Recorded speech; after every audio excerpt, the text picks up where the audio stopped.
Don't you hate it when your boss, who's much better looking than your wife, starts making inappropriate advances at work?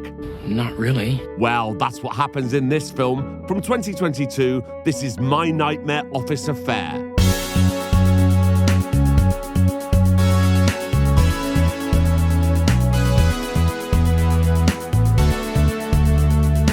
I'm Jay Harangue and I've wasted hours of my life watching terrible films. You should subscribe. This is Nick Sherman and he's the main character. Hi. Long-time viewers of this channel may well recognise the actor as the slightly retarded aspiring pilot from Deadly Mile High Club. Well, he's an idiot in this too. He's married to Jennifer and they have a daughter, Juliana. Now, we hardly see the kid at all. Hi, Daddy. Bye, Daddy. But it's important that they have a child. Why? Well, more on that later. Nick the Idiot works at this tech startup called Golden Oracle, whose logo is shaped perfectly to cover up the Apple sign on all the products they use. His assistant Cassie comes into his office to tell him there's a team meeting in 5 minutes. I'll see you in there, okay?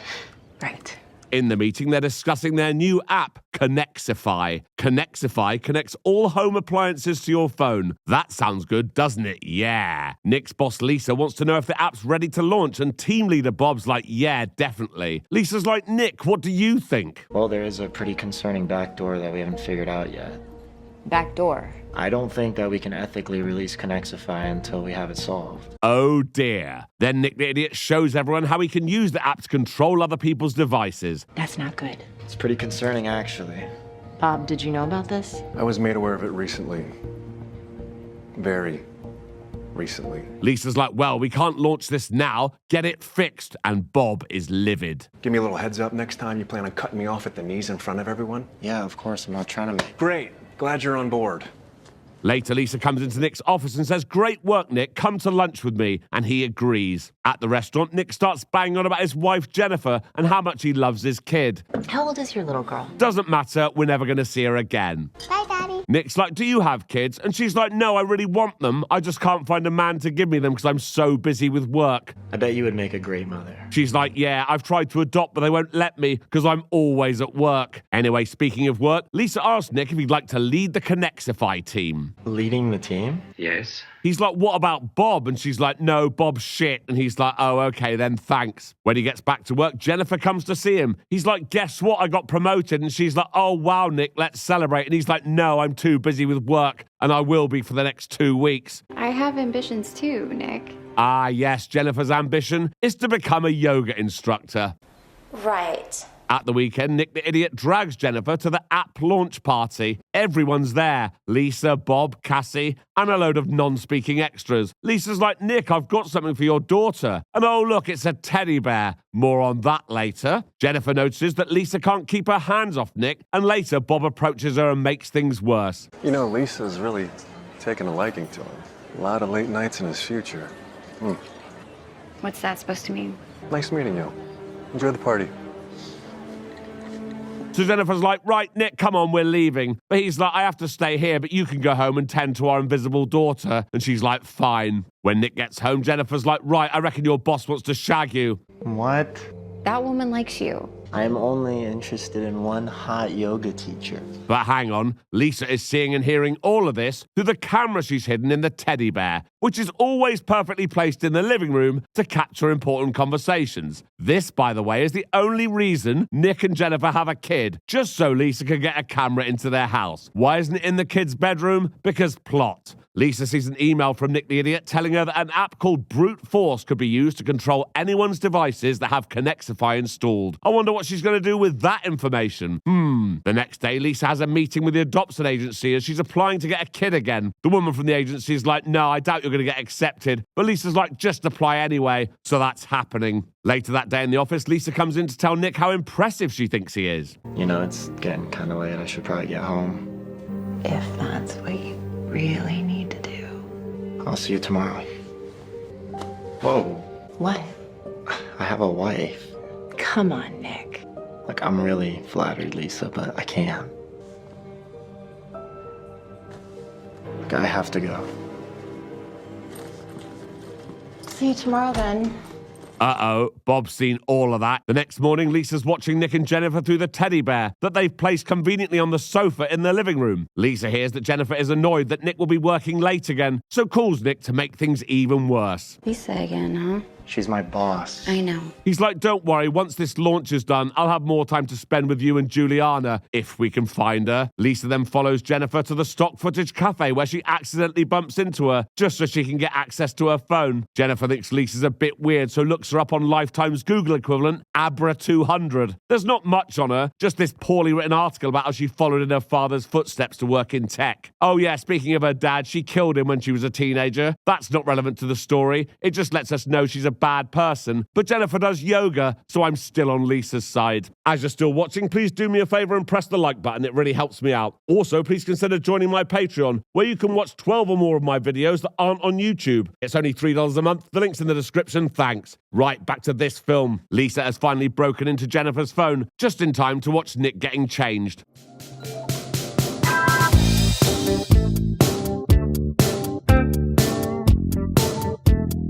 Although we don't see Lisa rubbing one out on her sofa, it's certainly implied. Now that she's finished that, she decides to send a text to Jennifer from someone called RT, saying, I miss you, RT. Then a follow-up message says she can't wait to see him again. And by the way, I never found my watch. Please keep an eye out for it. RT. Because Nick's an idiot, he doesn't mention this to Jennifer. He just deletes the messages and pretends as if nothing's happened. Later that night, Lisa goes over to Nick and Jennifer's house, disables their security lights, and plants a watch on the driveway. Lo and behold, in the morning, Nick finds it. Lisa comes into his office and she's like, is everything okay, Nick? You seem a bit down. And he's like, yeah, it's a bit shit, really. I think Jennifer's having an affair. She's like, oh no, Nick, that's really sad. And then they bang. And oh no, Bob's turned up at work and knows what they've done. Later, Bob goes round to Lisa's and he's like, I'd make me team leader if I were you, or I'll tell HR you've been shagging your subordinate. Lisa's like, Bob, I'd still be shagging you if you gave me a baby. But he's like, I've already got kids with my ex-wife, thanks. I'm not having any more. Well, then I think there's nothing left for us to talk about, is there? You'd be a horrible mother. You would ruin the life of any child that lived under your roof. Look, I'm sorry. I really am. So he's dead. Lisa gets his phone out, sends an email to all contacts saying, by the time you're reading this, I'll already be gone, then buries him in the woods. The next morning, Jennifer is reading some stuff about yoga on her phone, and this happens.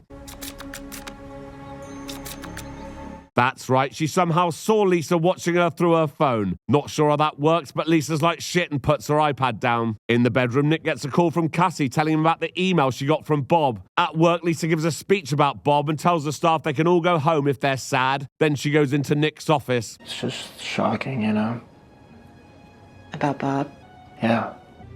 We need to move on. Excuse me? She's like, come on, Nick, just get your cock out. And he's like, no way. Are you afraid somebody's gonna come in?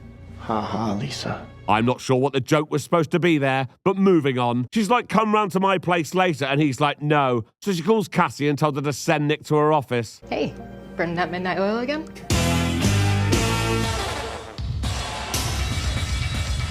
No, it's 5:30. Lisa called down. She wants you to stop by her office before you leave. Okay. When he gets in there, Lisa's like, I know Bob's dead, but you really need to accept that this is happening. I need to go home. To what, your cheating wife? Look, I don't know for a fact that she even did anything. Right, because a strange man's watch just magically appeared in your driveway? I didn't tell you about the watch. Oh dear. Nick then looks at Lisa's iPad and sees she's been using Connexify to send Jennifer messages from RT. You made me think that she was cheating on me. Okay, nobody put a gun to your head. What have I done? Look, I'm sorry, but this ends now. When Nick gets home, he tells Jennifer he plans to quit his job and find one that lets him work from home so he can spend more time with her and their invisible child. Lisa's watching all this through the teddy bear, once again perfectly positioned to capture their conversation, and she's not happy about Nick's new plan. In the morning... What are you looking at?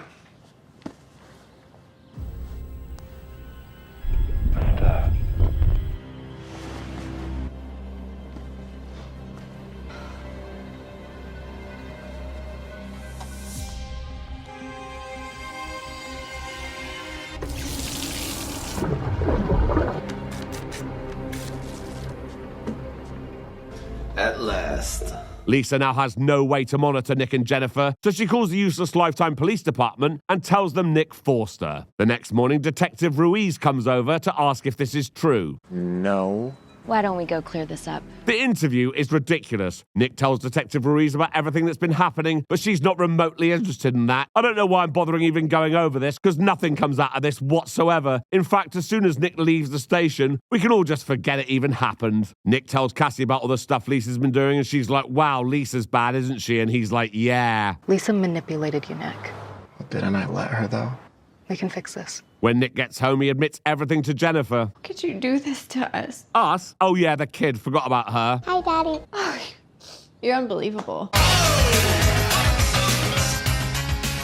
And the kid finally makes her second appearance in a scene where Jennifer takes her away from cheating Nick. Bye, Daddy. Bye-bye. Wait, where's my bear? Wait, what? The bear that's been sat in the living room for the whole film that you've not even been given? Yes. Oh right, yeah, your dad tore his head off and pulled one of his eyes out. Gross. After they leave, Lisa lets herself into the house. What are you doing here?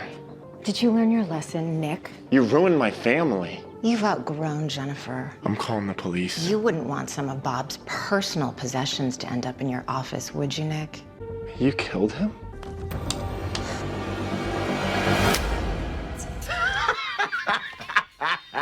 Nick has finally woken up to see he's been tied really badly to this chair. Lisa's like, you wait here, Nick. I need to go and kill your wife. He's like, no, please don't. But he's tied up, remember, so he can't stop her. Lisa follows Jennifer in her car, stages a minor collision, and when Jennifer gets out of the car, she syringes her neck. Meanwhile, back at the house, Cassie has arrived and sets Nick free. They use the Connexify app on Lisa's iPad to track her car and set off to save Jennifer. Nick arrives to see Lisa holding a knife to her throat. Lisa!